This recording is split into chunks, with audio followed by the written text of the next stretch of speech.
Praise the lord. ఈ లోకానికి రాకుండా దేవుడు పంపిన అత్యంత ప్రేమ త్యాగపూర్వక రక్షకుడు ప్రభుయేసు క్రీస్తు గూర్చి మాట్లాడుకుందాం. యేసు అంటే రక్షకుడు అనే అర్థం. ఆయన నజరేతు గ్రామంలో పాలెపు పిత్తని కుటుంబంలో జన్మించిన ప్రభు.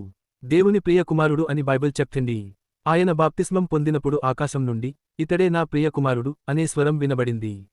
యేసు భూమికి వచ్చిందేమిటంటే పాపం మరియు మరణం నుండి మనల్ని తప్పించడం. ఆయన పాపులను రక్షించడానికి వచ్చాడు, నీతిమంతులను బాధించడానికి కాదు. ఆయన తన రక్తం ధరించి మన పాపాలను తీసుకుని మనకోసం శిలువ మీద మరణించి మనకు జీవితాన్ని ఇచ్చాడు.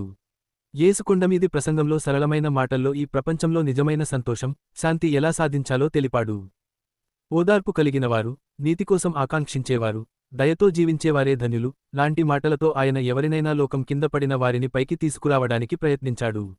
యేసు మీద నమ్మకం ఉంటే ఆ వ్యక్తికి శాంతి, ఆశ మరియు క్షమాపణ లభిస్తాయి.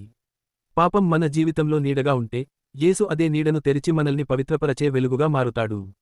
ఆయన చెప్పిన ప్రకారం జీవిస్తే మన జీవితం ఎప్పటికీ విఫలం కాదు.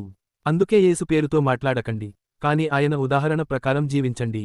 ప్రేమ, దయ, సహనం, న్యాయం అనే గుణాలు మనలో పెంచుకోవడం ద్వారా మనం యేసు కాంతిని ఈ ప్రపంచానికి చూపించవచ్చు. యేసు కేవలం చరిత్రలో వచ్చిన వ్యక్తి కాదు, ఇప్పటికీ మన జీవితాల్లో క్రియాశీలంగా ఉన్న జీవించే ప్రభువు అని నమ్మి ఆయన వైపు చూస్తూ ముందుకు సాగే జీవితం నిజమైన విజయమని గుర్తుంచుకుందాం.